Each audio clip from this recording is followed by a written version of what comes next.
Hemos estado viendo este libro.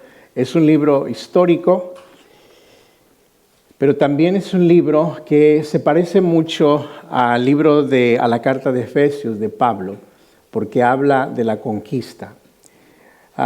Los hermanos en este libro que leemos, ellos van a conquistar la tierra prometida. No es el cielo, es la tierra prometida que fluye leche y miel.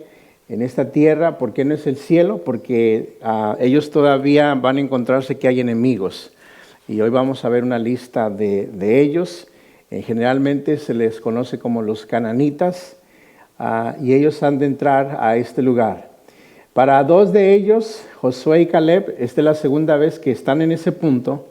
Hacía 40 años, ellos fueron 12 de los espías que entraron por orden de Moisés a espiar la tierra, pero no entraron.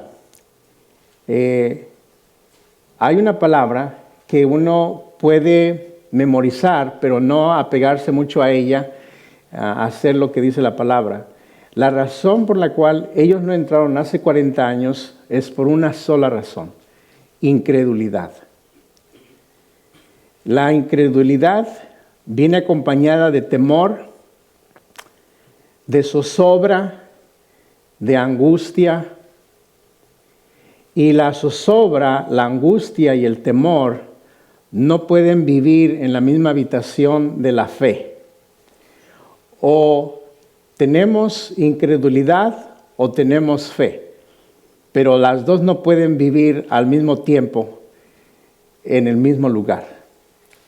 Entonces, ellos, por falta de fe, hace 40 años, toda esta gente que salió de Egipto no entró a la tierra prometida por esa razón. Ahora los principios bíblicos que vemos, leemos de ese entonces, aplican para nosotros hoy también. Muchas veces nosotros nos vamos a perder las bendiciones de Dios por esa razón, por no creer en Dios, por no confiar en Dios. Entonces hoy estamos en este capítulo 3. Creo que todos aquí en algún momento de nuestras vidas hemos tenido que cruzar algún obstáculo, pasar algún obstáculo mayor, grande, algo que no habíamos tenido. No es un obstáculo, no es parte de la vida diaria. Nos levantamos, comemos, vamos al trabajo. Puede haber el obstáculo de la pereza o de no quererse levantar en la mañana porque hace mucho frío, pero no es un gran obstáculo. Pero hay obstáculos grandes en la vida de todos nosotros. Todos tuvimos, tenemos y tendremos alguno de ellos. Vienen en diferentes formas, tamaños, colores y sabores. ¿Cuál es la razón que estos están allí? Dios quiere ayudarnos a creer en Dios cuando vienen esos obstáculos. Esa es la razón. En este periodo de tiempo, antes de ir al cielo y antes de regresar nuevamente a estar reinando con el Señor Jesús por 1000 años, el Señor está creando, formando, desarrollando, mejorando nuestro carácter. Es lo único que nos vamos a llevar. Todo lo demás se va a quedar aquí. Cuando nos vayamos, nos vamos a llevar el carácter que le hemos permitido a Dios, a su palabra, a su Espíritu Santo, que Él forme en nosotros mientras estamos aquí. Este es el taller y la escuela que todos vamos a pasar por allí en diferentes razones. Entonces, en este capítulo vamos a ver cómo ellos cruzan su primer obstáculo. Y vamos a ir leyendo poco a poquito algunos versículos detenidamente para irlos viendo. Y del versículo 1 al 2 encontramos lo siguiente. Josué se levantó de mañana y él y todos los hijos de Israel partieron de Sittim y vinieron hasta el Jordán y reposaron allí antes de pasarlo. Y después de 3 días los oficiales recorrieron el campamento. Cuando leemos Josué, en el hebreo, si esto estuviera escrito en hebreo, que lo está en la acumulación de los escritos que se llaman la Septuaginta, que se escribieron para ayuda de los hermanos israelitas que estuvieron en Babilonia mucho tiempo, por 70 años, y ellos no hablaban hebreo, no lo entendían como ellos entenderían mejor el griego. Cuando leeríamos este versículo en griego, diría Jesús se levantó de mañana, porque la versión en hebreo de Jesús es Josué, y la versión de Josué del hebreo al griego es Jesús, es el mismo nombre. Jesús es nuestro libertador ahora para nosotros en la iglesia. Josué se levanta de mañana. En el capítulo 1 vimos que Dios le dijo varias veces a este mismo Josué, mira que te mando que te esfuerces, seas valiente. Otra vez le dijo, sé muy valiente, porque venía uno de los obstáculos más grandes en la vida de Josué. La vez pasada ellos cruzaron no un río, ellos cruzaron un mar, el Mar Rojo. Pero en ese entonces no iba encargado Josué. ¿Quién iba encargado? Moisés. Es muy diferente cuando alguien más va encargado y nosotros no somos los encargados, ¿verdad? La responsabilidad, ¿qué es? Es mayor. En algún punto nosotros pasamos de cierta edad donde necesitamos ir mejorando nuestro carácter y nuestra madurez espiritual, porque entonces en algún punto nos va a tocar a nosotros ser los que vamos adelante. Adelante vamos en el hogar, adelante podríamos ir en algún lugar de trabajo, en algún lugar donde estamos guiando a personas. La responsabilidad es mayor. Ahora él se levanta temprano. En Éxodo capítulo 32 se usan las dos mismas palabras o tres palabras. Pero en esta vez el pueblo de Israel se levantó de mañana para hacer otra cosa. En esta vez él se levanta y todos los hijos de Israel y van a estas ciudades que ya hemos mencionado y se detienen antes de cruzar el río Jordán. En Éxodo 32, el pueblo de Israel, se levantaron de mañana mientras Moisés estaba en el monte Sinaí recibiendo las tablas del testimonio. ¿A qué se levantaron los hijos de Israel esa mañana en Éxodo capítulo 32? Se levantaron básicamente a desobedecer a Dios y a pecar. Depende de cada uno de nosotros, depende de las personas. Unos pueden levantarse temprano para una cosa, otros pueden levantarse temprano para otra cosa. Esta vez, este pueblo se levanta temprano. Estos hombres que se levantan temprano aquí ahora con Josué son los hijos y los nietos de los que se levantaron en Éxodo capítulo 32, pero a pecar, cuando ellos adoraron e hicieron toda un drama nobiliario alrededor del becerro de oro. Entonces ellos se levantan temprano y están enfrente del Jordán. El Jordán en este punto es la primavera. En el tiempo de la primavera en esa área llueve mucho. El Jordán está en todo su apogeo, lo más ancho y lo más profundo que jamás ha estado en diferentes temporadas del año. Y ellos aquí están enfrente con Josué, viendo este río Jordán que tienen que cruzar. Es muy posible que ellos se preguntaban o se hacían una pregunta: ¿y cómo lo vamos a cruzar?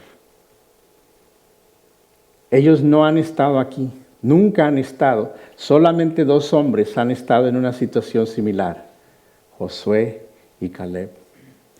¿No le ha pasado alguna vez, hermano, hermana, que nosotros estamos enfrente de un gran problema, de una grande situación, y quizás nunca hemos estado allí? Y entre más nos acercamos a Él, el Jordán el problema, la dificultad se ve más grande. Lo bueno es que Josué sabía que lo iban a cruzar, no por obra de ellos, ni por su inteligencia, ni por su estrategia. Lo iban a cruzar porque Dios les había dicho que lo iban a cruzar. 3 días. Los 3 días se pueden gastar pensando cómo lo vamos a cruzar, o se pueden gastar pensando lo vamos a cruzar porque Dios dijo que lo vamos a cruzar. Esto viene para decir que las personas nos preocupamos demasiado. El 80% de nuestras preocupaciones nunca son realidad, nunca se hacen factibles. Suceden otras cosas, pero no lo mismo que nosotros estábamos pensando o que nos estábamos preocupando. De otra forma diríamos que preocuparse es tomar el tiempo innecesariamente. Entonces 3 días para preguntarnos si lo vamos a poder cruzar, si es muy ancho, si es muy grande, si es muy profundo, o 3 días para pensar, muchacho, qué maravilla está a punto de hacer Dios. Podían decirse unos a otros, porque por nosotros no pasaríamos. Ahora, quizás pasarlo a algunas personas nadando fuera posible, pero van más de 3 millones de personas. Algunos son ancianos, algunos son niños, algunos son bebés. Llevan sus posesiones, llevan sus animales que van cargando la comida, los lonches, las mamilas, las verduras, los trastes. Su poca ropa, en ese tiempo no había tanta ropa. Y están ahí enfrente de este gran río. Josué podía recordar, porque en Josué 2:24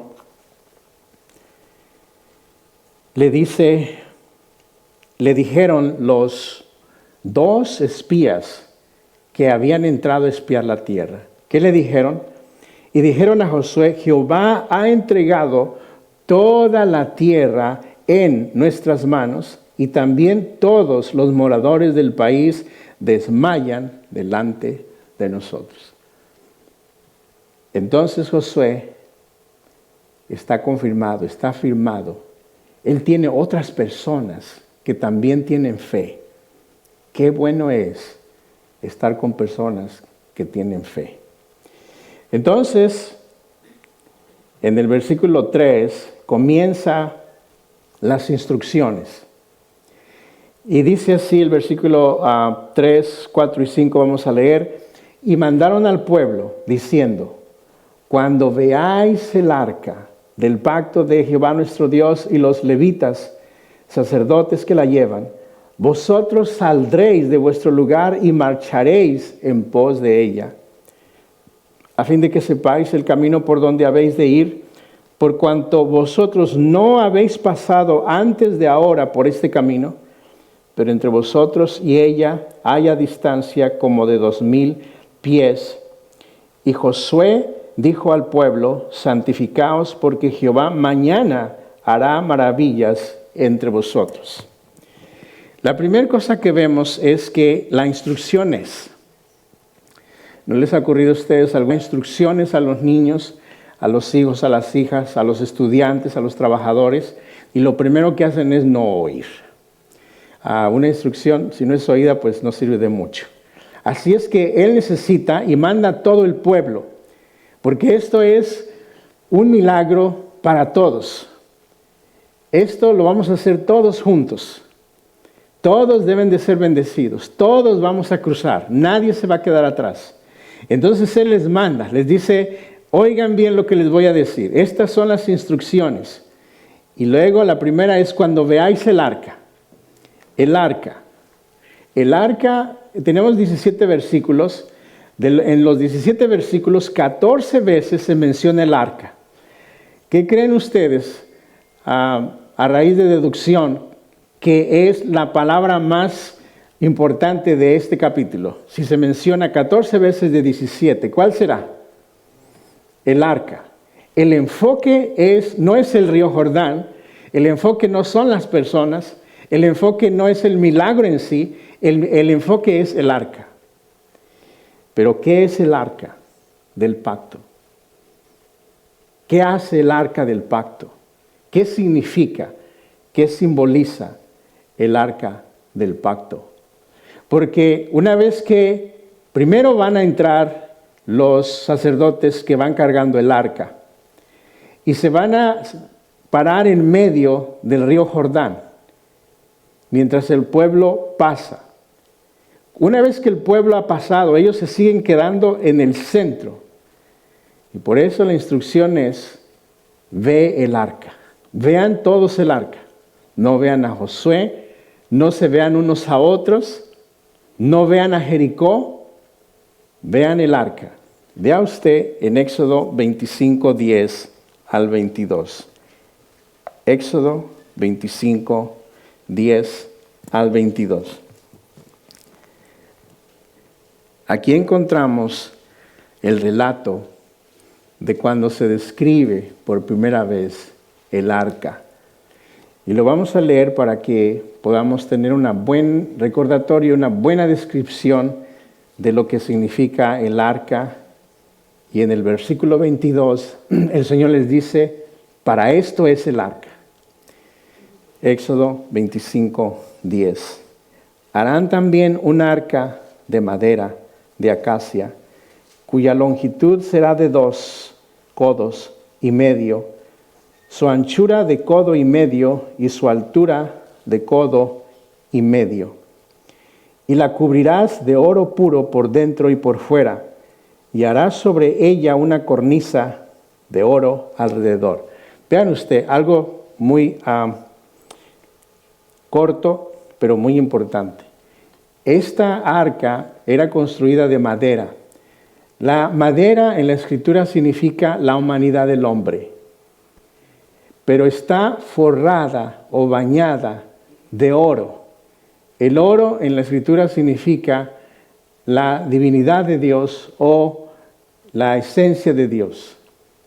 No que el oro se convirtió en Dios o en divinidad o la madera se convirtió en ser humano, era un símbolo. ¿Cómo Dios quería que en esta arca estuviera la humanidad y estuviera Dios? Dios siempre queriendo estar junto de nosotros. No le dijera a María, a estas dos hermanas, donde una se pelea porque la otra no está haciendo los quehaceres de la casa, y le dice, mi hermana está ahí todo el tiempo hablando contigo, no me ayuda. Y Jesús le dice, ella ha escogido la mejor parte. Cómo Dios quiere estar con nosotros, aún en la simbología que vemos en la Escritura, en este caso del arca, pero también alrededor de toda la madera que estaba siendo utilizada para hacer el tabernáculo, para formar la construcción, el esqueleto, en los altares de sacrificios, de incienso y donde se sacrificaban los animales, hechos de madera y de oro. Fundirás para ella 4 anillos de oro que pondrás en sus 4 esquinas de anillos a un lado de ella y 2 anillos al otro lado.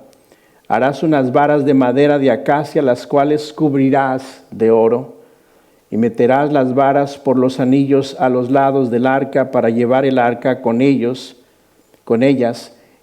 Las varas quedarán en los anillos del arca, no se quitarán de ella, y pondrás en el arca el testimonio que yo te daré. Y harás un propiciatorio de oro fino, cuya longitud será de 2 codos y medio y su anchura de codo y medio. Paramos ahí poquito para explicar algo breve. Una vez que está hecha el rectángulo, 2 codos y medio, son casi 3 yardas o 2 yardas y media. No era muy, muy grande.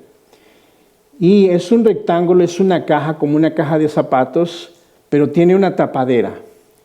Y en la tapadera se le llama el propiciatorio, y esta tapadera es hecha de puro oro, no lleva madera, lleva puro oro. Y luego también nos damos cuenta que en el versículo 18, harás también 2 querubines de oro, labrados a martillo los harás en los 2 extremos del propiciatorio.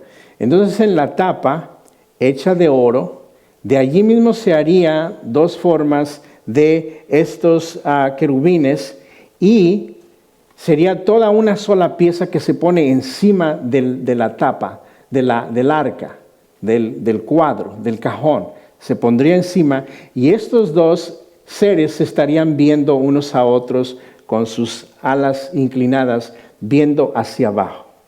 Entonces esta es la tapa. Harás pues un querubín en un extremo y un querubín en el otro extremo de una pieza. Con el propiciatorio harás los querubines en sus 2 extremos. Y los querubines extenderán por encima las alas, cubriendo con sus alas el propiciatorio, sus rostros el uno enfrente del otro, mirando el propiciatorio, los rostros de los querubines. Y pondrás el propiciatorio encima del arca, y en el arca pondrás el testimonio que yo te daré. El testimonio que es, son las tablas donde están los 10 mandamientos. La primera versión Dios la escribió con su dedo.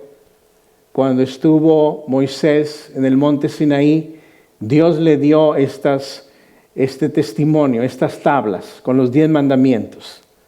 Pero esos 10 mandamientos, cuando bajó Moisés del Sinaí, el Señor le dice, se oye que el pueblo tiene una gran algarabía, están gritando, están haciendo ruido.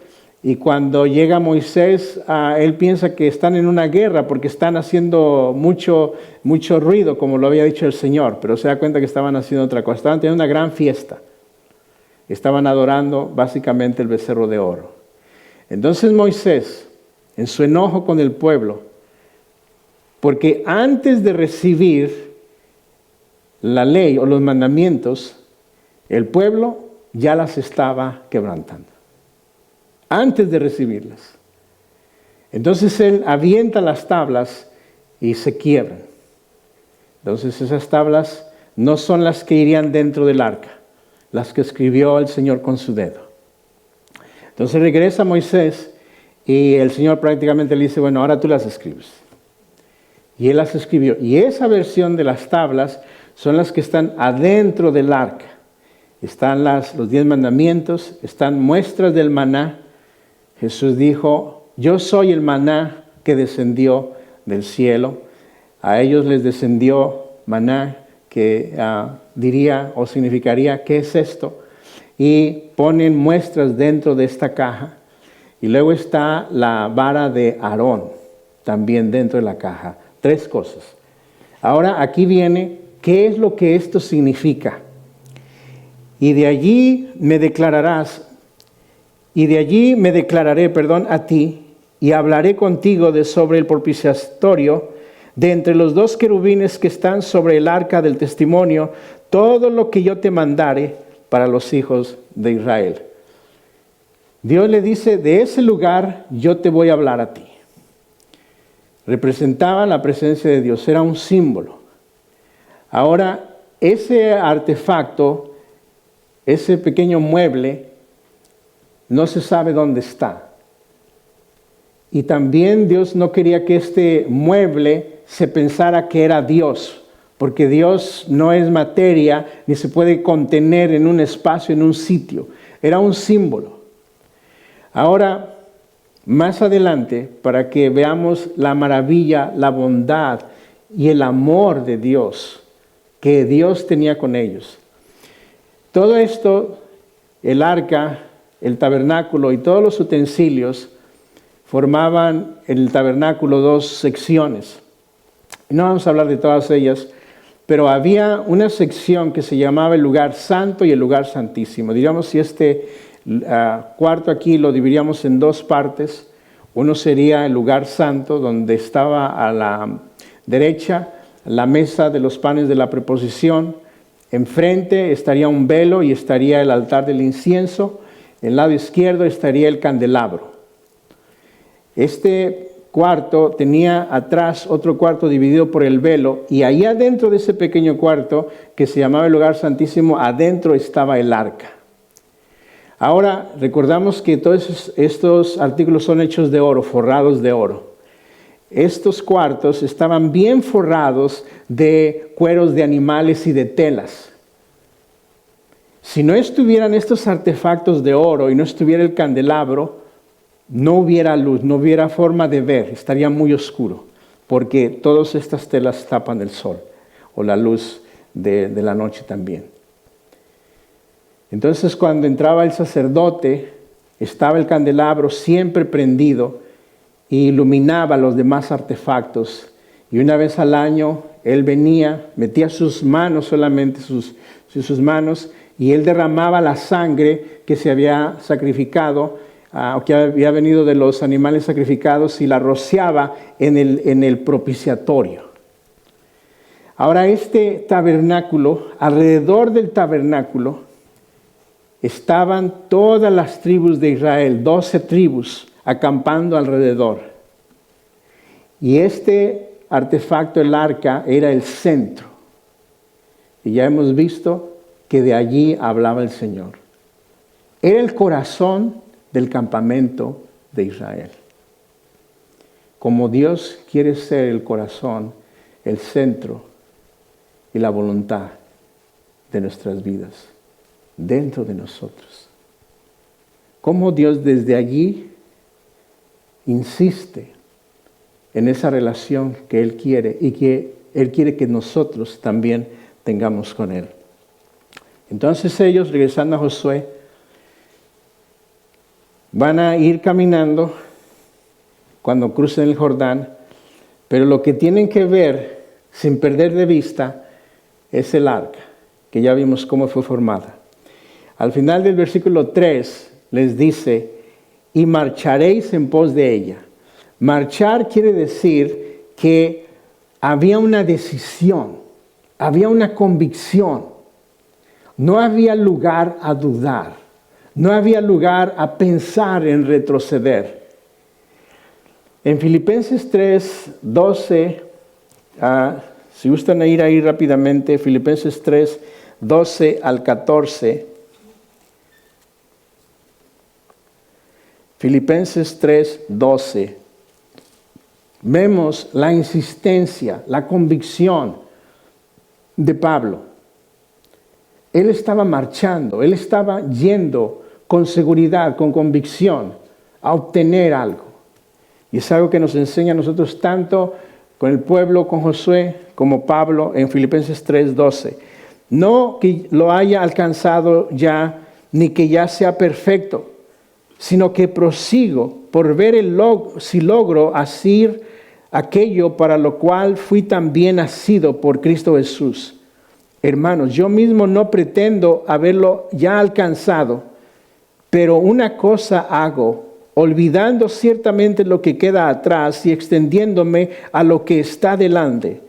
Prosigo a la meta, al premio del supremo llamamiento de Dios en Cristo Jesús.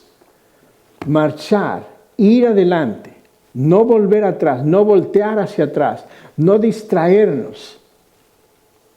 Este mundo hoy día tiene tanto que ofrecer. Es increíble. Parece que hay un menú para escoger de dónde distraerse. Y creo que el Señor nos llama a proseguir, a seguir sin distraernos. Y cuando les dice marchen en pos, les habla de esa convicción que ellos deben de tener.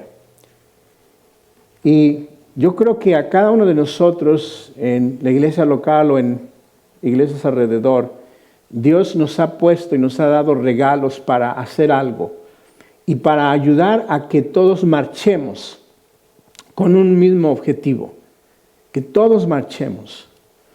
Y yo creo que cuando hay convicción, creemos en lo que estamos haciendo y Dios nos ha dado algo que nos gusta hacer. Si usted está haciendo algo que no le gusta hacer, pues Dios no le dio a hacer algo que a usted no le gusta hacer. Dios le ha dado a usted algo que a usted le gusta. Y creo que es bueno cuando tenemos algo y estamos haciendo algo que nos gusta, hacerlo bien. Como diríamos coloquialmente. Coloquialmente quiere decir como las personas en los pueblos, en las calles hablan. Hagámoslo con ganas, hagámoslo con gusto, hagámoslo buscando la excelencia y buscando la perfección. Y ellos van marchando, están conscientes y están convencidos que el Señor les ha dado la tierra. También en este versículo 3 vemos los sacerdotes y se van a mencionar algunas veces. Y ya vamos a llegar a un punto donde hablemos un poquito de esto. En el versículo 4 les dice, a fin de que sepáis el camino, porque ellos obviamente nunca habían estado allí, y les dice que deben de hacer un espacio entre el arca y el pueblo. ¿Cuál es el espacio? 2000 codos. Eso significa a media milla. Media milla. 2000 codos es 3000 yardas. Sería media milla. Media milla sería de aquí a la Warner por la misma calle. Si ahí a donde algunos llegan a la panadería antes de irse a la casa. Ahí en esa esquina. Media milla. Entonces, el arca va ahí en la Warner, en la Cypress. Y el pueblo tiene esta distancia de aquí a allá. ¿Cuál es la razón? Dice, por cuanto vosotros no habéis pasado antes de ahora por este camino, para que todos vieran el arca. Si iban muy pegados, no iban a ver el arca. Debían de tener esta distancia para que todos pudieran ver. La idea es que todos pasaran. Sí, a veces en nuestros medios hay personas que por alguna razón chocamos, resistimos la amistad, resistimos el saludo, porque somos seres humanos. Pero es una buena oportunidad para dejarnos pulir, para dejarnos convencer que queremos ir todos. Todos queremos obtener la bendición de Dios. Todos queremos llegar al mismo objetivo. Entonces Él les dice, van a guardar esta distancia. La otra razón es que debían de guardar cierto respeto a el arca. No se le podían encimar, ni siquiera la podían tocar. Éxodo, Levíticos habla de todos los reglamentos que ellos debían de guardar para no hacer de estos objetos algo tan común y ordinario, sino que habían de guardar cierto respeto. De la misma manera como la gente sin Dios, la gente necia habla barbaridades y hace bromas de Dios, de Jesús. No hay un respeto. Sí hay una relación, pero hay un respeto. Entonces, por eso debían de guardar esta distancia. En el 5 les dice, Josué dijo al pueblo, santificaos, porque Jehová hará mañana maravillas entre vosotros. La palabra santificaos quiere decir, piensa en el Señor, enfócate en el Señor, escucha lo que el Señor te dice. ¿Qué es su voluntad de Dios para ti este día? Para nosotros este día. Por eso es muy bueno en la mañana leer brevemente algo de la Biblia antes de hacer alguna otra cosa que nos llame la atención. En la noche lo que sucede es que, ¿se acuerdan ustedes de aquello que en algún estudio le llamábamos cuando oímos cosas y algunas cosas son buenas, algunas cosas son malas, pero algunas ni son buenas ni son malas, y luego hablábamos del veneno? Bueno, las cosas que no son buenas ni son malas son como el relleno nada más.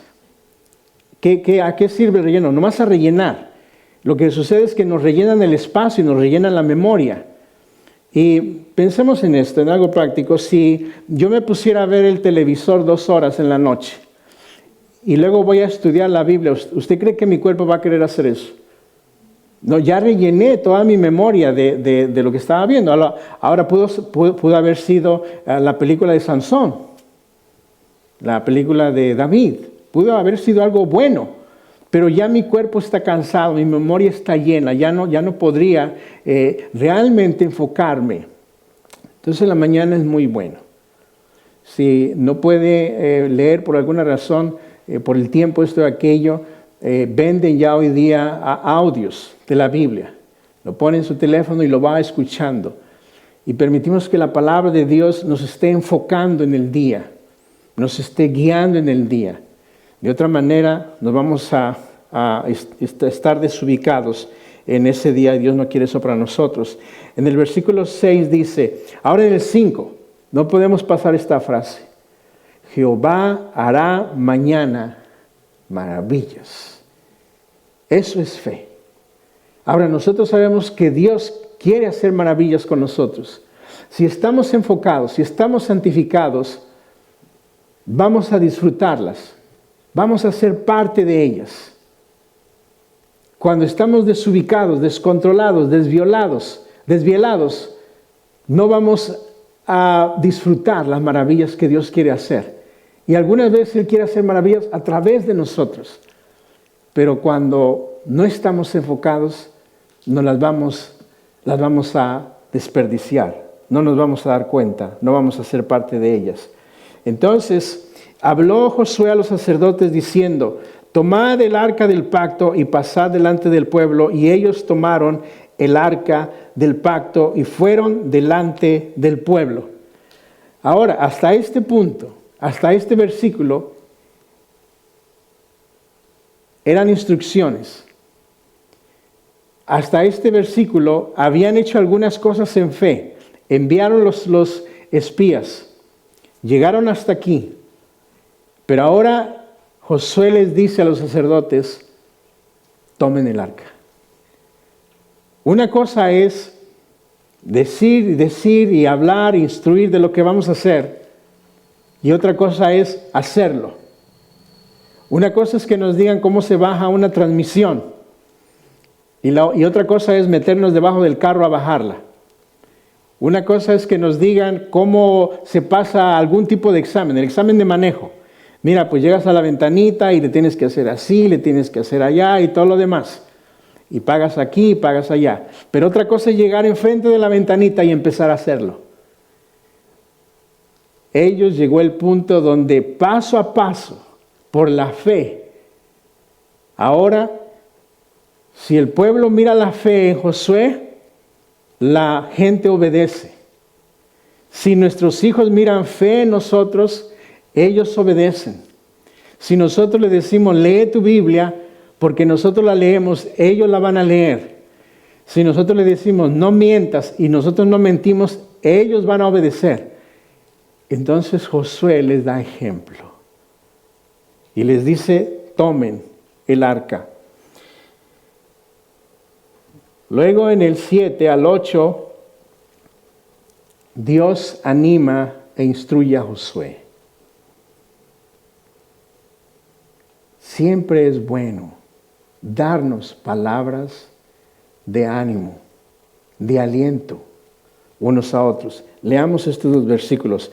Entonces Jehová dijo a Josué, desde este día comenzaré a engrandecerte delante de los ojos de todo Israel, para que entiendan que como estuve con Moisés, así estaré contigo. Tú pues mandarás a los sacerdotes que lleven el arca del pacto, diciendo, cuando hayáis entrado hasta el borde del agua del Jordán, pararéis en el Jordán. Una palabra que llama la atención, o por lo menos a mí me llamó la atención. Te voy a engrandecer. ¿Sabe, hermano, hermana, que a veces hay un grave peligro en eso? No que Dios se equivoca, sino que el recipiente se equivoca.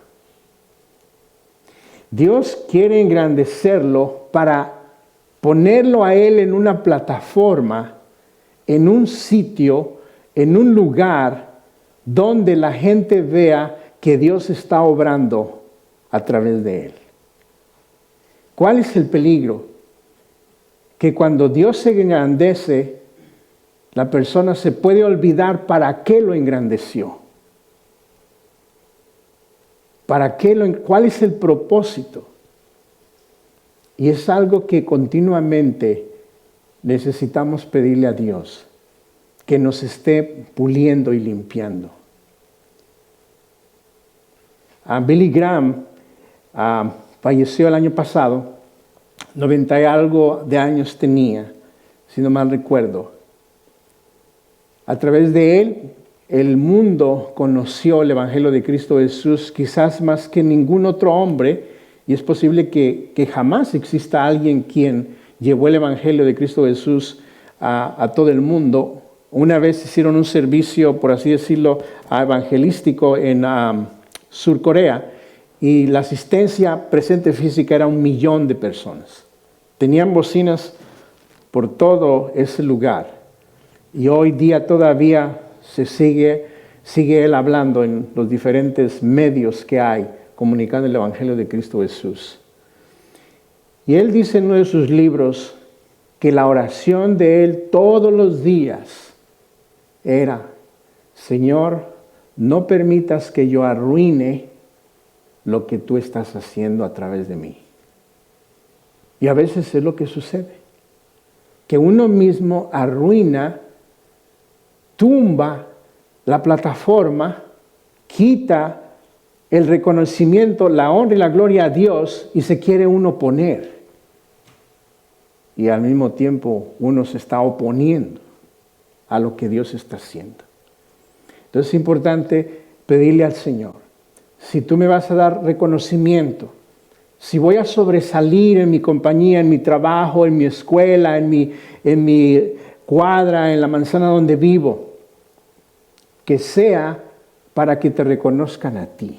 Dios, ¿cómo Dios quiere usarnos a nosotros, que no lo merecemos, para que Él sea reconocido? Entonces, Él le dice, comenzaré en el capítulo que viene, vemos más acerca de eso. Y luego le habla de cuando ellos lleguen, los sacerdotes, en el versículo 8, los sacerdotes llevando el arca, cuando lleguen al borde del agua. Hasta ahí los quiere Dios, cuando lleguen al borde. Entonces los sacerdotes van a hacer eso mismo y llegan en la pura orilla y ellos se tienen que parar ahí. Mira, hermano, hermana, que hay cosas que a veces Dios nos va a pedir que hagamos que no parecen lógicas. Mire que uno pudiera pensar, bueno, ¿y qué vamos a hacer allí parados? Todo mundo me está viendo.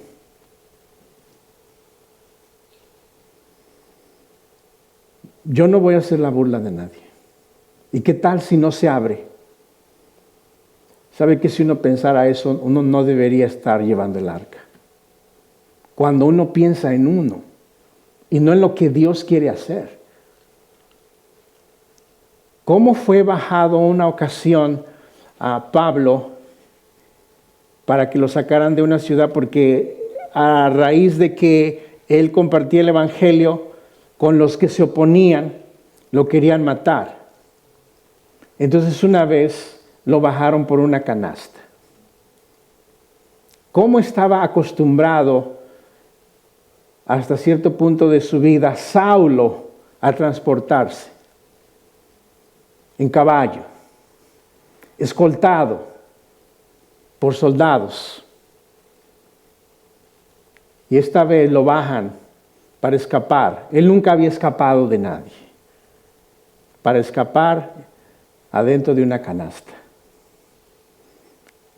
Y uno pudiera pensar, yo no soy para esto.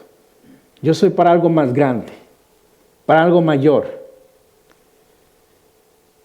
Dios a veces necesita pasarnos por ciertas situaciones para pulirnos y que podamos ver la gloria y la magnificencia de Dios mostrada en nosotros. Entonces, en el 9, Dios ha animado a Josué Ahora Josué anima al pueblo. Leamos el 9 y hasta el 11. Y Josué dijo a los hijos de Israel: acercaos y escuchad las palabras de Jehová vuestro Dios.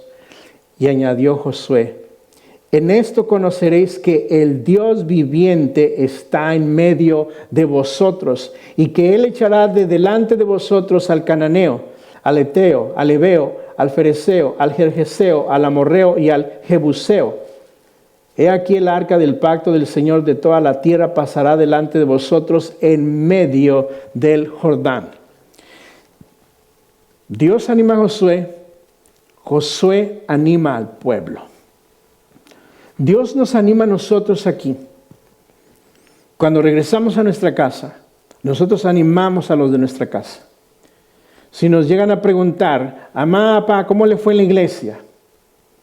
Y llegáramos diciendo: pues siempre lo mismo, pues no van a recibir mucho ánimo. Si el lunes en la mañana la gente en el trabajo nos pregunta: ¿cómo estuvo tu fin de semana? Pues más o menos. Y venimos a la iglesia. Pues no daríamos muy buen ánimo. Dios nos anima, nosotros animamos a otras personas. Creo que a veces el punto es si realmente dejamos que Dios nos anime a nosotros. Entonces Él anima al pueblo y le dice: en esto conoceréis que el Dios viviente está en medio. Siempre causa interés cuando unas mismas frases se usan en otras partes de la Biblia. Y más interés causa cuando dice casi lo mismo, casi las mismas palabras. Por ejemplo, en Daniel 6:20, si gusta ir ahí, Daniel 6:20.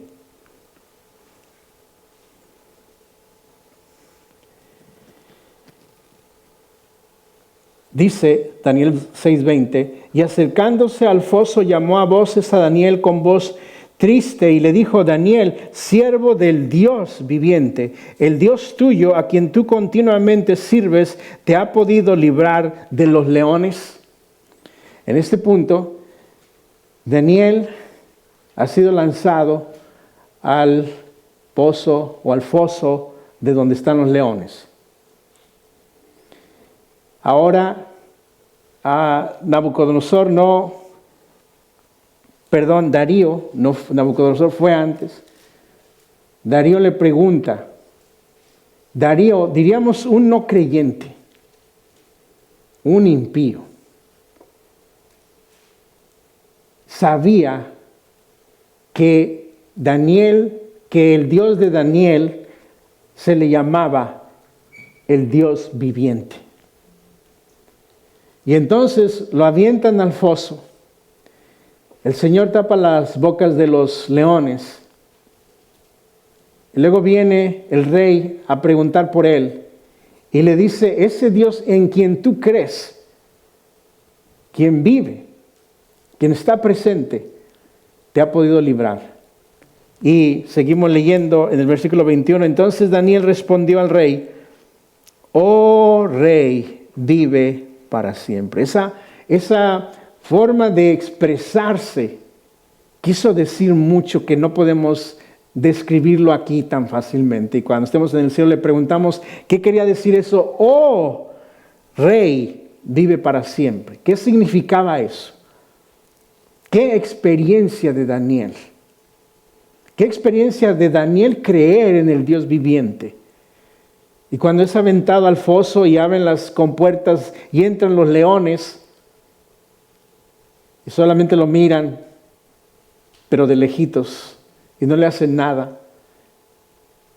Y luego él llega a este punto, la experiencia que él quiso compartir en ese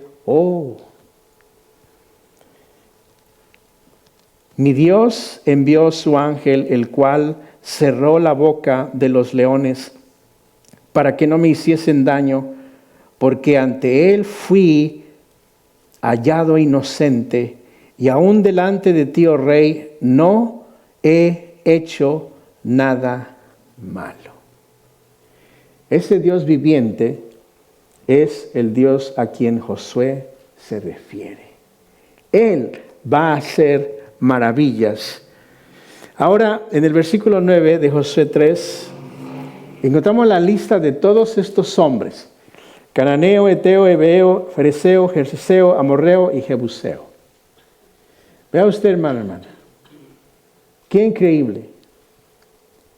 Ninguno de estos grupos, de estos pueblos que estuvieron allí en ese entonces, a quienes Josué y el pueblo de Israel, por mando de Dios, mataron muchos de estos pueblos, ninguno de estos pueblos, hoy día existe un cananita, un jerjeseo, un hebeo, un faraseo, un amorreo. No hay ni una sola persona que pueda decir: yo soy descendiente de alguno de estos pueblos. No hay uno solo. El único pueblo que puede localizar su descendencia hacia atrás, el único pueblo, es el pueblo de Israel. Ahora, cuando vemos todo lo que Satanás quiso maquinar para aniquilar la familia del Señor Jesús, podemos presenciar nosotros ese Dios viviente y las maravillas que hace Dios. Se ha dicho que solo la existencia del pueblo de Israel es, si no hubiera ninguna otra prueba de la existencia de Dios, de la existencia de ese Dios viviente, si solamente tuviéramos esa prueba, es suficiente.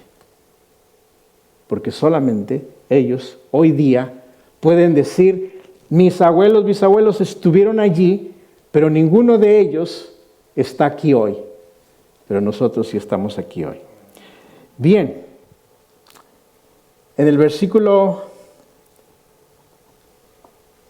12, tomad pues ahora 12 hombres de las tribus de Israel, uno de cada tribu. Aquí en esta parte no se habla, no se dice qué ellos van a hacer, ¿eh?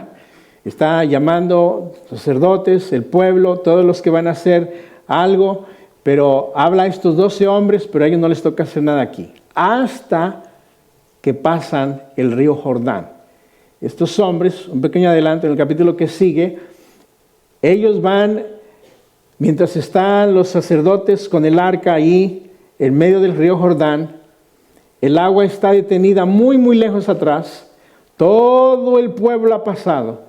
Los caballos, los burros, las ovejas, los ancianos, todas sus cosas han pasado del otro lado. Ellos van a traer 12 piedras y las van a poner en el centro. Y Dios les dice: esto va a ser en memoria.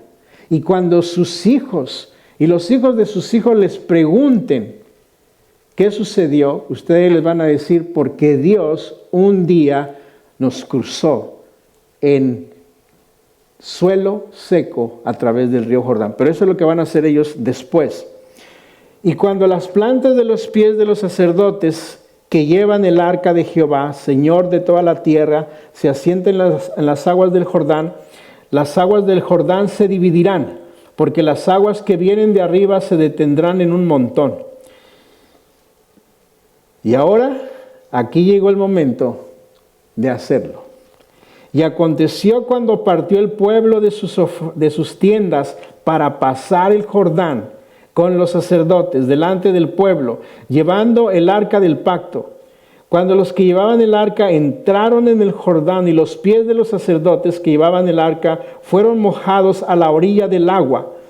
Vea usted esta nota. Porque el Jordán suele desbordarse por todas sus orillas todo el tiempo de la siega. No es que en ese tiempo era un pequeño charco que pasar. ¿Por qué Dios escogió el tiempo donde ese río estaba más ancho y más profundo? Para mostrar su gloria. El domingo pasado decíamos: ¿por qué Dios escogió la ciudad más fuerte, más amurallada? ¿Por qué no empezamos desde abajo? Algo sencillo. Porque no era cuestión de ellos hacer, era de Dios hacer. Y algunas veces vamos a estar en situaciones comparablemente con otras personas, quizás no sea algo muy grande, pero para nosotros es lo más grande que nos ha ocurrido, lo más grande que hemos pasado. Y es que allí Dios se quiere glorificar. No pasaron cuando estaba casi seco, cuando estaba más angosto. Iban a pasar cuando está más ancho y está más profundo.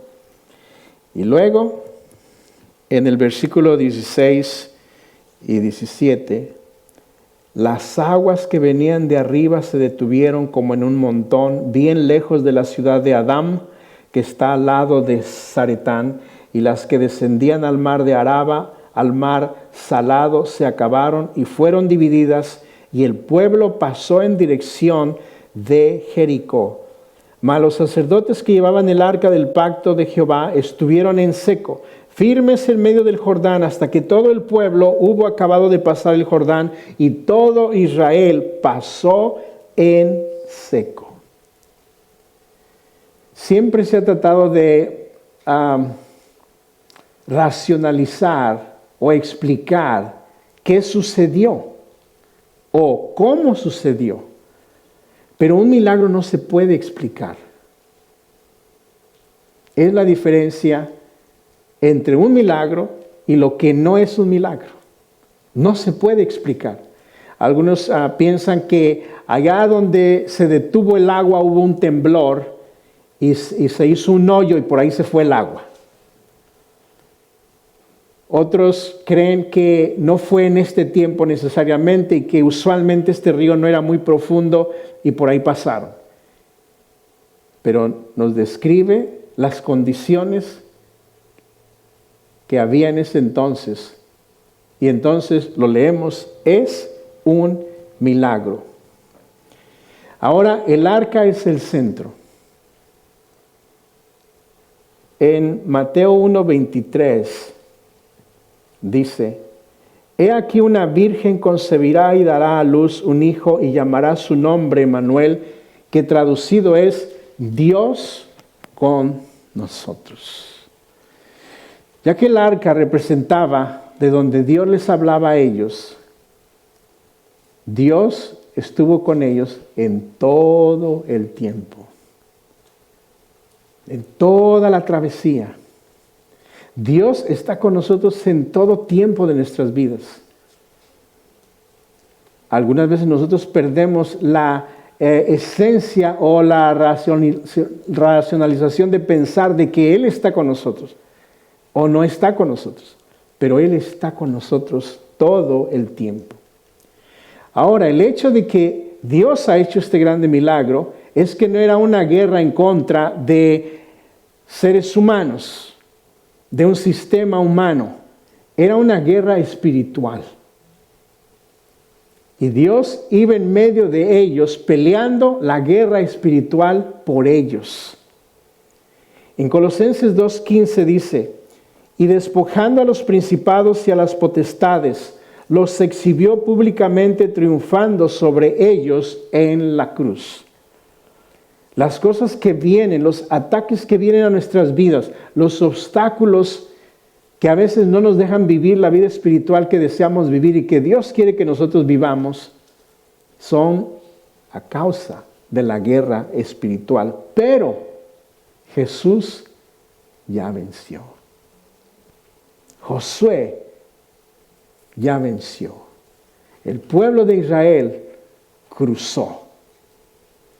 Y Dios quiere que cada día nosotros vayamos en gloria y cruzando y experimentando las bendiciones de Dios. Y nosotros vayamos creciendo más y más en nuestra vida espiritual. Así que cuando venga alguna situación y a veces sea muy grande, solamente nos queda decir una cosa: el Señor está conmigo y la vamos a cruzar. Cuando alguien te cuenta alguna situación que quizás es comparable con la de usted, no es la misma, pero para esa persona es muy grande, no le vamos a decir: oh, no te apures, eso le sucede a los cristianos. Eso ya pasé yo por allí, todo va a estar bien. ¿Dónde dijiste que quieres ir a comer?